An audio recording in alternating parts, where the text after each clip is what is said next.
안녕하세요. 오늘 이제 벌써 토익 2강째 들어왔습니다. 지난 시간에 선생님이 숙제를 내줬거든요. 한번 ETS 기출 모의고사 꺼내서 1회 듣기, 리딩 연달아서 OMR까지 해서 다 쳐본 사람, 최전까지 해본 사람, 손. 이 수업하는 거는 여러분들이 직접 선생님이 가서 하나하나 체크해 줄 수 있는 수업은 아니기 때문에 꼭 숙제 내줄 때마다 꼭 따라서 해나가야 됩니다. 우리가 이번에 1월달, 2월달 몇 개 강의가 쭉 올라올 때 요것 따라만 가져도 사실은 토익을 졸업을 할 수는 없어도 제대로 입학을 해서 어느 정도 안착시키는 수준까지 갈 수 있을 거라 생각해요. 오늘 2강째 드디어 파트별로 하나씩 공략하는 방법을 배우러 가도록 하겠습니다. 오늘 첫 번째 파트 1과 파트 2는 같이 합쳐서 얘기를 해주도록 할 거예요. 파트 1과 파트 2는 합쳐서 해주도록 할 겁니다. 사실은 파트 1의 문제 출제수가 10문제가 안 되기 때문에 사실 그렇게 중요한 포인트라고 볼 수는 없어요. 우선은 파트 1부터 시작해 봅시다. 파트 1은 뭡니까? 그림 문제예요. 맞죠? 그냥 그림만 덜렁 있고 그 다음에 아무것도 없어요. 여기서 이 그림을 정확하게 묘사하는 게 A, B, C, D 중에 어느 것인지 찾아내는 게 바로 이 파트 1에 잡아내는 거예요. 그러면 우선 파트 1, 파트 2는 선생님이 분류하는 법을 머릿속에 넣어두라고 할 거예요. 분류하는 법이 뭘까요? 그림을 어떤 식으로 분류할지를 머릿속에다 체크리스트를 만들어야 돼요. 오케이. 파트 1의 그림은 세 가지 방법으로 분류를 할 겁니다. 첫 번째, 완전히 풍경만 있는 거. 보면 사람이 하나도 안 들어가 있고요. 그냥 도로 모양이든지 아니면 공원 모양이든지 어디 창고 모양이든지 이런 배경들만 딱 나와 있는 게 있어요. 거기는 사람이 놓으더라도 정말 아예 개미처럼 거의 안 보이는 정도 아니면 아예 안 놓는 정도의 경우입니다. 이 경우와 두 번째 경우, 사람이 아주 클로즈업 돼 있는 경우. 사람이 전체 그림을 봤을 때 3분의 1 이상, 절반 이상이 보면 사람이 들어가 있거나 그 사람도 한 사람인 경우, 여러 사람인 경우 이렇게 나눠지는 사람 중심인 경우. 세 번째가 바로 복합입니다. 배경도 절반 이상인 것 같고 거기 안에 사람들도 좀 있는데 사람들이 조금 안에서 한 10분의 1 정도 크기 전체 그림을 이렇게 놔두고 봤을 때 요만한 정도 크기의 사람들이 뭔가 행동을 하고 있어요. 이 경우는 바로 복합 경우라고 볼 수 있어요. 오케이. 각각의 경우를 어떤 식으로 접근할지 한번 보시도록 할게요. 첫 번째 경우, 풍경만 나와 있을 경우에는 풍경을 묘사하는 그런 표현들을 잘 보시면 돼요. 대표적인 게 어떤 거냐면요. 예전에 토익에 엄청 많이 기출됐던 부분인데 The ladder is leaning against the wall 이런 표현이 있어요. 그 당시에 lean against 어디에 기대어 누워있다, 기대어져 있다 이 표현을 굉장히 좋아했어 가지고요. 토익에 뭐 3번에 한 번은 기출로 나오는 정도였었어요. 요즘에 좀 사실은 트렌드가 좀 없어졌어요. 없어지긴 했는데 그건 어떤 그림일까요? 그림의 벽에 보면 사다리가 딱 그 벽 쪽에다가 기대어져 있는 그런 그림입니다. 또 이런 경우도 있습니다. The chairs are stacked in a row. 이런 표현도 in a row. 풍경을 묘사하는 데 있어서 줄지어서 의자들이 쌓여져 있습니다. 이런 표현들. 그래서 첫 번째 케이스, 풍경의 케이스는 빈도로 봤을 때는 제일 낮은 경우예요. 제일 낮은 경우긴 한데 그래도 몇 가지 표현들, 뭐 사물을 놓아져 있는 방식이라든지 사물이 배열되어 있는 방식이라든지 이런 것들에 대한 표현들 몇 가지 정도만 둘이 기출책에서 보시고 뽑아서 연습만 해두면 충분히 풀어낼 수 있는 부분입니다. 파트 2, 파트 1의 두 번째 카테고리 뭐냐면 사람이야. 사실은 이게 파트 1에서 가장 중요한 부분이고 요것만 정복하면 파트 1의 6문제 모두 다 쉽게 다 맞출 수 있을 거라 생각해요. 뭘까요? 두 번째 카테고리에는 바로 사람의 동작을 묘사하는 거야. 사람의 동작을 묘사하는 것들이 사실은 표현들이 굉장히 다양할 수밖에 없다 보니까 그 상황을 보고 우선은 그림을 딱 봤을 때 우리가 뭘 해야 되냐면 여기서 어떤 게 나올지에 대해서 스스로 생각을 해봐야 돼요. 미리 생각을 해보고 있다가 딱 나왔을 때 이 표현이 나왔구나. 사람들이 뭔가 분주하게 뭘 나르고 있다. 사람들이 책을 보고 있다. 사람들이 건네고 있다. 또는 옷을 입고 있다. 이런 것들. 그런 표현들. 그리고 사람들 동작과 함께 사람 묘사, 사람이 입고 있는 옷이라든지 모자를 쓰고 있다든지 뭐를 들고 있다든지 그 상황 자체에 대한 묘사들도 함께 들어가고 있어요. 오케이. 마지막 마지막 카테고리인 복합은 사실 어디서 튀어나올지 몰라요. 그래서 그 그림에 가장 눈에 띄는 부분들을 중심으로 해서 봐주는 게 중요해요. 오케이. 파트 1 선생님 너무 쉬운데요? 전체 200문제 중에서 6문제예요. 사실은 비중도 굉장히 낮지만 이 파트를 힘들어하는 친구들은 거의 없어요. 없어서 선생님이 간단하게만 설명해 주는데 다만 이 부분을 접근하는 방식, 그렇다고 6개를 놔두고 갈 건 아니잖아요. 맞죠? 한 방에 그냥 빨리 초반에 없애기 위해서는 오케이, 그림을 내가 분석을 한다, 카테고리를 범주화시킨다. 그 다음에 그 그림에 따라서 이제 표현하는 방식들, 뭐 풍경을 묘사하는 방식들이라든지 사물이 놓여있는 방식 또는 사람들이 동작이 어떤 부분들, 그 표현들만 조금 지엽적으로 공부해 주면 됩니다. 마지막 파트 1의 최고 중요한 포인트. 사람은 스스로의 기억을 너무 믿으면 안 돼요. 사실 토익에서는 시험지에다가 마킹하거나 표시하는 거를 사실 금지하고 있어요. 절대 하지 마세요 이렇게 얘기하는데 실제 시험장에서는 한국에서는 사실 표시하는 거 가지고 그렇게 심하게 그 안에서 뭐 다른 것을 하지 부정행위를 하지 않는 이상은 어느 정도 표시하면서 가는 거는 괜찮다라고 얘기를 해요. 한 번도 저는 걸려본 적이 없어요. 그런 거 가지고 주의를 받아본 적이 없어요. 근데 뭐 일본에서는 실제 쌤 친구가 일본에서 이제 토익을 치는데 정말 점 하나도 못 찍게 한다고 하더라고요. 그래서 그냥 눈으로만 보고 풀어야 되는 그런 상황이더라고요. 근데 우리는 그렇지 않잖아요. 무슨 말이냐면 우리가 그림을 보고 그래 A 틀렸네, B 틀렸네, C 틀렸네, D까지 갔는데 A가 맞았던가 틀렸던가 이렇게 헷갈려요. 그러니까 우리 기억을 믿으면 안 되고요. 무조건 표시로 눈에 남겨두셔야 돼요. 무슨 말이냐면 6문제 전부 다에다가 A, B, C, D 옆에다가 A, B, C, D를 적어 놓으세요. 다른 거 필요 없어요. A, B, C, D 적어 놓고 A 나왔는데 완전 틀렸으면 X, B, X. 약간 C가 좀 애매하다, 세모. 근데 D에 완벽하게 정답이다, D 동그라미. 만약에 D도 완벽하게 아니다, 그럴 때는 C가 답이었구나, 이렇게 되는 거야. 그래서 항상 그 체크업 하는 거, 그거만 해줘도 정답률이 확 올라갈 겁니다. 이제 연이어서 파트 2 해보도록 할게요. 파트 2. 오늘은 파트 1하고 파트 2를 다 연달아서 이렇게 설명해 드리는데, 파트 1 부분이 사실은 조금 중요도가 떨어진다 보니까 그렇게 하는 건데, 파트 2는 굉장히 중요하다고 생각해요. 왜냐면, 파트 2는 첫 번째, 문항수도 작지가 않고요. 두 번째, 파트 2만 유일하게 우리 토익 전체 파트 7개 중에서 삼지선다형. 삼지선다형이 뭡니까? A, B, C 끝. 그냥 찍어도 33% 확률입니다. 그러면 약간 빼야 될 것들만 빼주고 해줘도 거의 정답률이 최소 60, 70% 또는 파트 2에서는 정답률을 80, 90% 이상 올릴 수 있는 그런 파트예요. 이해가 되죠? 너무 중요한 파트입니다. 오케이. 그러면 파트 2도 분석해 보도록 할게요. 파트 1처럼 파트 2도 카테고리를 3개로 나눌 겁니다. 다시 파트 2도 파트 1처럼 카테고리를 3개로 나눌 겁니다. 이게 너무너무 중요한 거예요. 왜냐면 파트 2에는 아무것도 없어요. 그냥 뭐 7번, 8번 번호만 적혀 있어요. 아무것도 없어요. 맞죠? 그러다 보니까 전부 다 귀로만 들어서 해야 되기 때문에 우리가 머릿속에서 이거를 범주를 정확하게 안 나눠 놓으면 얘가 질문에서 뭘 원하는지 우리가 도저히 알 수가 없어요. 무슨 말인지 알겠죠? 그래서 3가지로 나누는데 파트 2의 특성이 뭐냐면 질문을 하고 대답을 하고 A라는 사람이 뭐라고 툭 던지면 B라는 사람이 대답할 거를 우리가 찾는 거예요. 이해되죠? 그럼 A라는 사람이 뭔가 툭 던질 때는 거의 대부분 뭘까요? 여기서 질문이 돼요. 질문. 의문문이 된다고요. 그리고 실제로 파트 2에 거의 90% 이상이 다 질문이에요. 그럼 다시 돌아가 볼게요. 의문문을 만드는 방식은 몇 가지가 있을까요? 크게.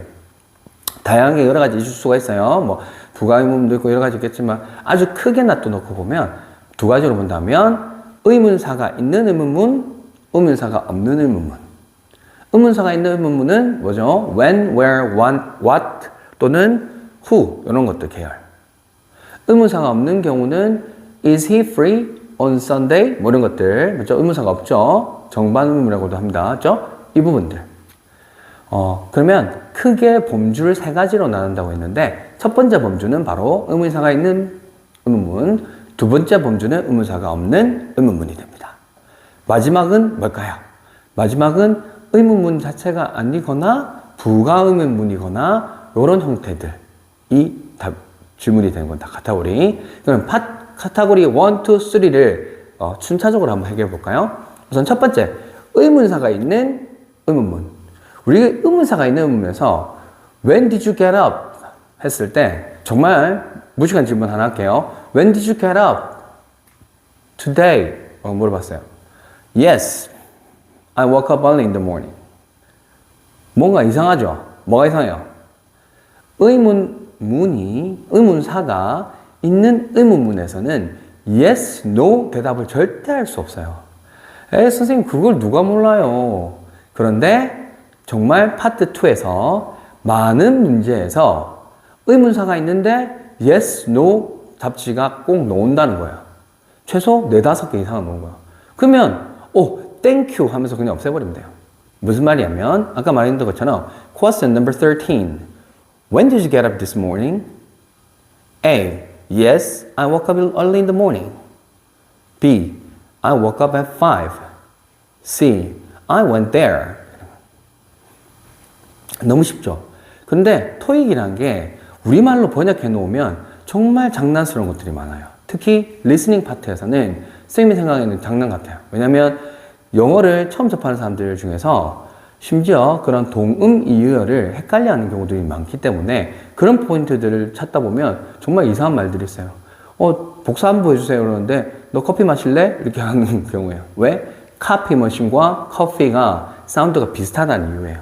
무슨 말인지 알겠죠? 그래서 첫 번째, 우선은 가장 기본적인 거 의문사 했을 때는 yes, no가 하면 안 된다. 두 번째, 카테고리 1의 두 번째, 의문사가 있을 경우에는 거의 예전에는 100%라고 얘기했어요. 근데 지금은 80% 이상 when이라고 물어보면 when을 찾으면 돼요. what이라고 물어보면 what, where이면 where, who면 who를 찾으면 돼요. 무슨 말이에요? Who is in charge of this department? Who is in charge of this department? 누가 이 부서의 책임자입니까? 라고 물어봤을 때 대답은 A, B, C 중에서 he might be 이런 것들 he, 사람이 나와야 되는 거예요. He did it on Sunday. 뭐죠? 시간을 얘기하는 거죠. We went there for a seminar. 우리는 세미나를 위해서 거기 갔다. 장소가 나온 거예요. 그러면 who라고 물어봤을 때 답은 장소입니까? 시간입니까? 사람입니까? 당연히 사람이죠. 오케이. 두 번째 규칙. 너무 쉬워요. 의문사를 처음에 우리가 문제가 나올 때 맨 처음에 문 뒤에 툭 튀어놓겠죠. 그거를 너무 집중해서 딱 들어주세요. when이라고 얘기했는지, what이라고 얘기했는지, where이라고 얘기했는지 딱 잘 들어주셔야 돼요. 오케이? 세 번째가 뭐냐면 how는 의문사지만 정말 다양한 어떻게라고 쓰이는 경우보다 how often, 얼마나 자주, how long, 얼마나 길게, how much, 얼마 이런 것들 전부 다 붙어서 형용사나 또는 부사가 붙어서 새로운 의문사를 만드는 거예요. 그래서 how가 나올 때는 첫 번째 단어가 아니라 첫 번째 플러스 알파까지 들어주시는 것이 중요하다. 이게 세 번째 규칙. 마지막 규칙. 요거는 난이도가 업그레이드입니다. 나는 파트 2를 다 맞춰버릴 거야! 이렇게 하는 친구들한테 하는 충고입니다. 이제 난이도 문제들이 파트 2 안에서도 너무 쉬운 문제들, 아까 얘기했던 것처럼 where이라고 물어보고요. yes 한 개 내놓고, 그 다음에 when을 한 개, when에 대한 답을 한 개 넣고, 그 다음에 where 한 개 나왔어요. 그거는 다 못 알아들었다 하더라도, 당연히 where인가 where 딱 잡아내면 되는 거예요. 근데 그런 난이도가 낮은 것부터 시작해서 사실 안에서 난이도가 높은 문제까지 나와요. 그럼 난이도 높은 문제는 어떤 문제일까요? 이런 거예요. 아까 선생님이 의문사가 나오면 무조건 그 의문사에 대한 대답이 예전엔 100%인데 지금 80%라고 얘기한 이유가 이거예요. 20%에서 다른 대답을 해요. 예를 들면 너 그 친구랑 연락하고 지내? 뭐 이렇게 물어봤어요. 근데 대답에서 나 그 친구랑 연락 안 하고 있는데 이렇게 대답이 나와야 되잖아요. 근데 메리가 최근에 통화했다던데 이런 식의 대답이 되는 거예요. 오케이? 누가 이 부서의 책임자입니까? 라고 질문했을 때 미스터 프랭크가 책임자입니다. 이렇게 나와야 되는데 어떻게 된다? 아무도 모르는 것 같은데요? 이런 거. 몰라요. 이런 것들. 그러니까 그렇게 넣을 수 있는 거잖아요. 맞죠? 충분히 자연스럽게. 자연스러운 대화에서 질문에 무조건 포커싱을 맞추고 그냥 자연스럽게 대화가 이어지는 부분들이에요. 그럴 때는 A, B, C를 놔둬놓고 봤을 때, A, B, C 놔둬놓고 봤을 때 아무것도 없다고 했을 때는 그런 질문에다가 의심해 주시면 될 것 같아요. 두 번째, 의문사가 있는 경우에 의문문.